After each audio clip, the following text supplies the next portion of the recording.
Hey guys, Brian delivers you the goods here. I'm returning to you for the second part for the Okay to Meh movies of 2022 video. I'm sorry it took a little bit to get this next part ready for you guys to record and then officially upload. It's just my video was taking a lot longer because it was a 19-minute video.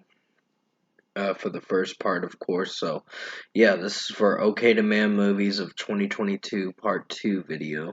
And I should be finishing out the rest of it, of course, for this. So, I'm going to discuss and continue off where I left off from 10 to 1, what movies are in the top 10, and let you know my thoughts on this Okay to Man Movies of 2022 video. So, let's dive into this Okay to Man Movies of 2022 Part 2 video.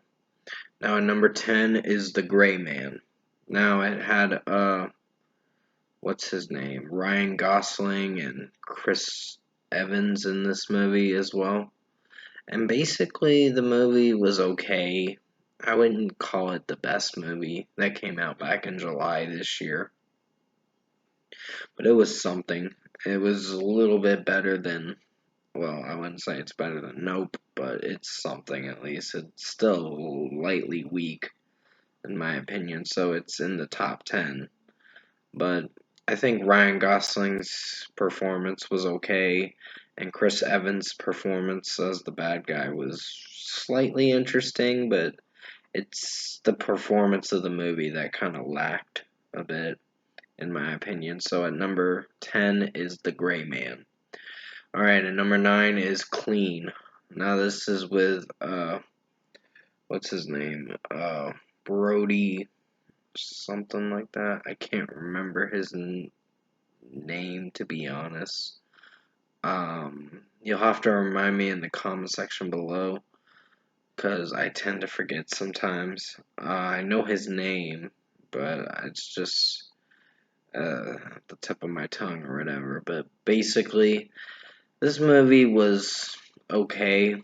It's another okay movie, but it's in the top 10, of course, so it's not the best movie I've seen. And basically, it just. Sorry, I got a comment a moment ago from someone. Basically, it just did alright for what it is. Adrian Brody, I believe his name is, if I remember correctly.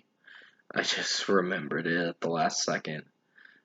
So, basically, yeah, it's just him in a garbage truck and all that, and then he has to take down some drug cartel or whatever, and someone that's harming someone.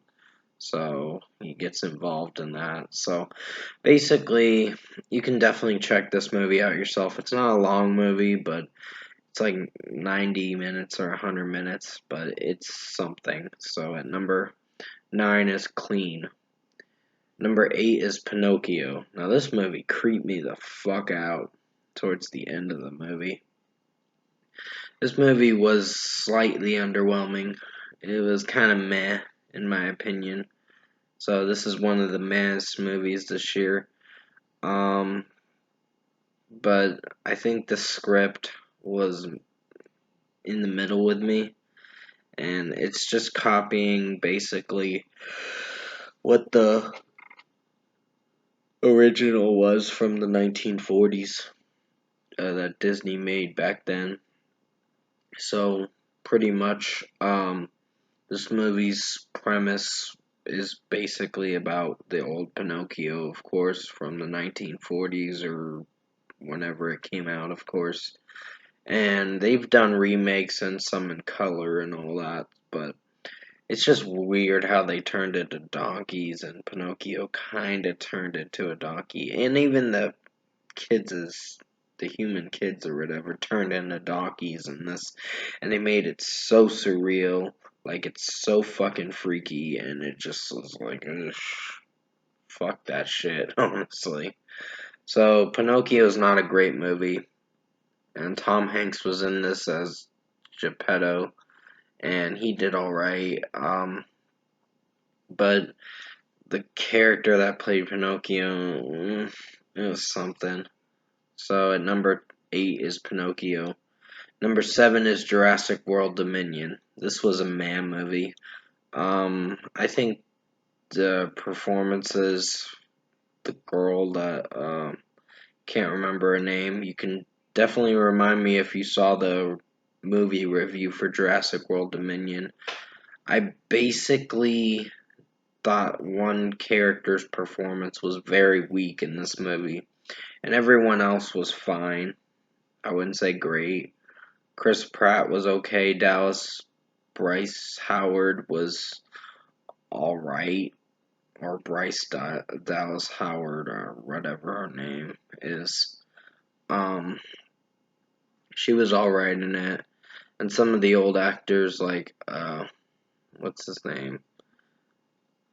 I can't think of his name right now. I know it by heart. It's just like, what the fuck? So basically, this movie was. I'm sorry I didn't do some of my research on the actors' names and all that. Just, yeah, Jeff Goldblum is his name. Now I remembered. Um, Basically, this movie was meh. It's not the best movie, but it could have been a lot better.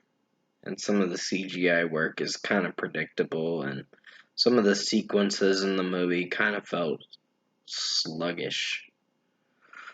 And number 6 is Beast. This was with Idris Elba in it. This was with Idris Elba in it, and another actor and actresses, the girls that played his daughters in the movie. One of the girls was like hating him and resenting him, Idris Elba's character as the father in the movie, and she had a lot of shit she was saying towards him, and I'm like, oh my god, this character's starting to annoy me. So I'm like, is this character ever gonna shut the fuck up and just say, okay, I forgive you kind of shit? Because she's pulling this bullshit and all that in this as her character, and it kind of weakened the movie for how it was turning out. But overall, the movie was meh. It's not great, but it was something. It was about a lion attacking the car or whatever, one of the jeeps, and attacking them, and they're having to use their survival instincts to survive against the lion. And yeah, that lion was very violent for sure. So at number 6 is Beast. Number 5 is The Invitation. Now, I thought this was going to be a movie that would grow on me, and I thought it was okay at the time, but it's weakened over time. It's not the best movie I've seen. It made it in my top 5 of the mass movies of 2022.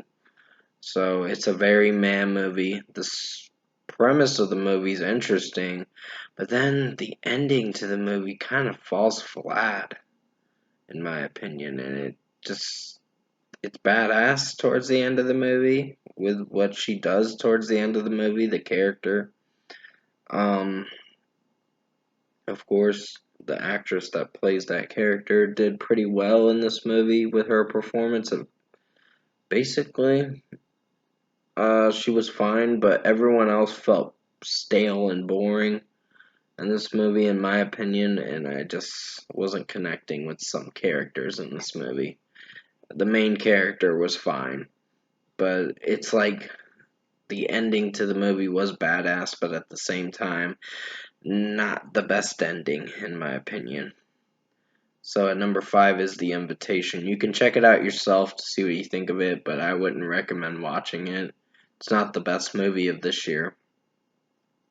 Number 4 is Spiderhead. Now, this had Miles Teller in this movie, and also Chris Hemsworth, and it's about this facility or this place. It's like a prison for them, but they get a nice luxurious place where they can socialize with everyone else that's in there, but they have to consent to some drug or whatever that they're gonna be uh,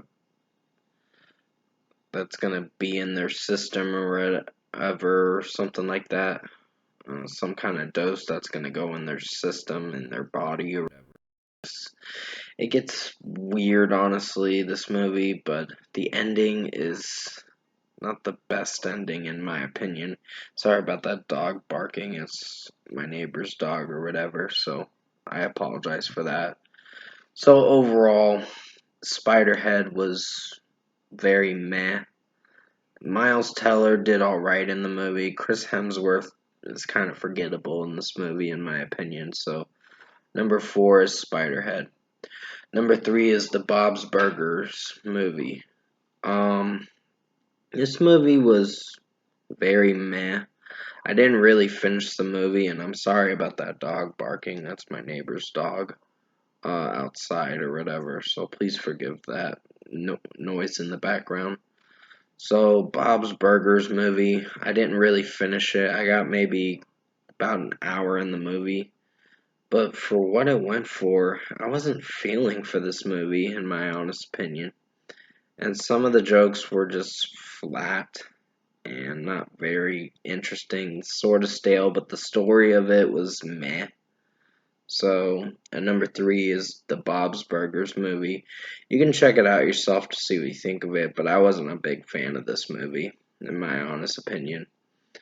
Number 2 is the 355. Now, I know a lot of people hate this movie for sure, and I can understand why. It's not a very good movie, but it's meh.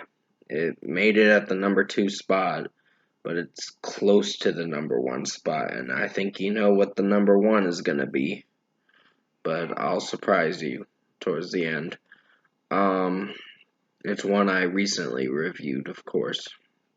So, basically, Jessica Chastain's performance was okay. Penelope Cruz did okay. Lupita Nyong'o was fine in this movie. I wouldn't say the performances were bad, but the script was slightly stale and just not the best premise of the movie that I've seen. It's just eh. So, yep. Um, Pretty much at number 2 is the 355. It's meh, in my opinion. It's got a 6 out of 10, in my opinion. It's still gonna get a 6 out of 10 for me. It's one of the weakest movies this year. And finally, at number 1, drum roll please. Weird, the Al Yankovic story. Now, I just recently reviewed this. I did hint away that I recently reviewed this movie. And yes, I did. I wasn't a fan of it. It's one of the mass movies of 2022. I think the premise and the storyline to it was interesting. But then they poke fun of the script and the storyline way too much. And ruin the movie's reception, in my opinion. So I wasn't a big fan of this weird, the Al Yankovic story. I think they made up some things to make it seem passable of a movie, and it just wasn't. It just I didn't connect with it personally. So at number 1 was Weird, the Al Yankovic story. It's my mass movie of 2022. It's a very weak movie. It's almost bad, and it's just, yeah, I'm not gonna remember this movie too much, so yep, that is gonna be it for the Okay to Meh movies of 2022 part 2 video for parts 1 and 2. Comment below, let me know what you guys thought of parts 1 and 2 for Okay to Meh movies of 2022 videos, if you enjoyed both parts 1 and 2. And if you did enjoy this Okay to Man movies of 2022 parts 1 and 2 videos that I did for you guys tonight, comment below and let me know your thoughts on it. Tap a like on this video if you liked it. Subscribe to my channel if you can. Support the channel. I'll have another video coming out hopefully tomorrow or the next day. I gotta get some movie reviews done for this upcoming decent to good albums and decent to good movies. That's next weekend, of course, from Sunday and Monday for December 11th and December 12th, so definitely tune into that. It's going to be a lot longer of videos and a lot of things to cover ground on. So I'm going to have a lot to do that day. But until then, I hope you enjoyed this OK to Man Movies of 2022 Part 2 video and the Part 1 video if you enjoyed that. That one's premiering at midnight. This one might premiere at 1:30 or 2. So it might take a little bit to premiere this one, of course, because I was running behind on getting this video premiered for you guys. So stay safe, take care, guys, and thank you for watching this next end of the year video. And as always, I will see you in my next review.